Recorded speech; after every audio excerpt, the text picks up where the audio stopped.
Bismillahirrahmanirrahim. Assalamualaikum warahmatullahi wabarakatuh. Let me to introduce myself. My name is Wulandari. I am a student at the Islamic University of Alauddin Makassar, the study program of Quran and Tafsir 2020. Now, I'm going to be reviewing a book that's quite in many circles. So, according to the box description, the title of the book is Tuhan, Izinkan Aku Menjadi Pelacur. I used to love to read books on school breaks. I read a novel on a romantic theme or teenage girl story. But, looking at this book, I wonder what's wrong with the main character. And after I have reviewed this book, wow. Before we further review, we first see the book's description. Title of the book is Tuhan Izinkan Aku Menjadi Pelacur. Author Muhyiddin M. Dahlan. The theme or topic of the book is social culture and religion. The publisher is Scripta Manen. Year of publishing is 2003. And number of pages is 269 pages.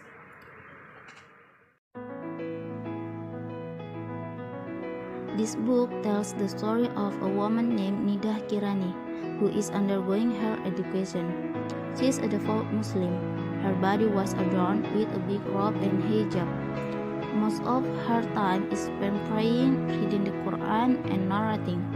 She chose a sophisticated life. She used to only eat bread at the student boarding school. The goal is just one, to become a religious Muslim.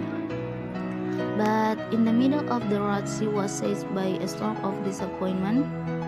The Heartline organization that seeks to promote Islamic life in Indonesia, which she intended to deliver, can effectively rob her of both critical reason and faith. Every question she posed was answered with terminal dogma. There were many times in the prosecution, but only emptiness was present.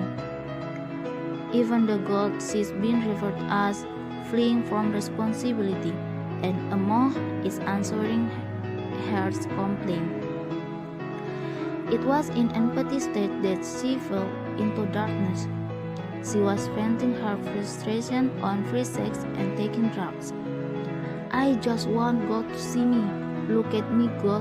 I will complete my rebellion against you, she said every time after her lovemaking. There was not a shred of remorse.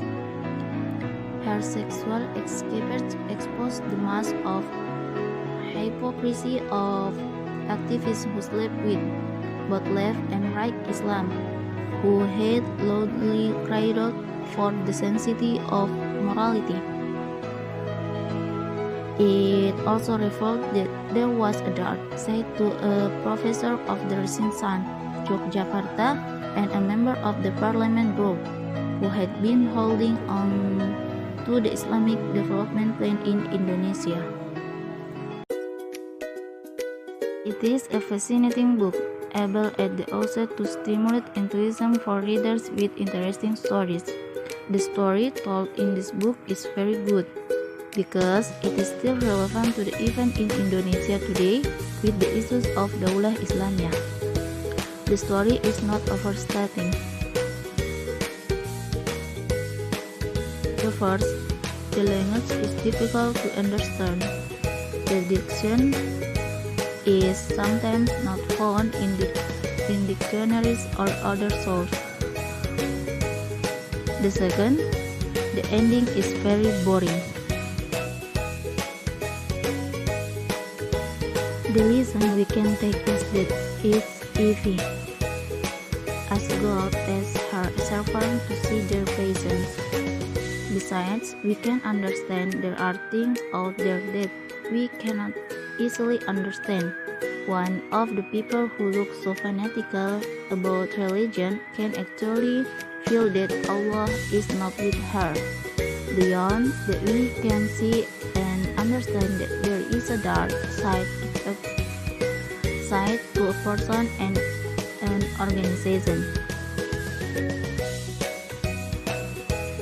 apart from various controversy, this novel is a true story in which the writer's acknowledgement of letters to readers found at the end of the book says that this book is a fiction with raw material derived fully from true story and deep interview of several weeks. It's especially worthy of reading to students who are still on the search for identity. The next book I am going to read Gadis Pantai, author Pramodia Anantapur. Well, that was a review of a book by Muhyiddin M. Dahlan. I hope we can take lessons from here. That is all from me. Wassalamualaikum warahmatullahi wabarakatuh.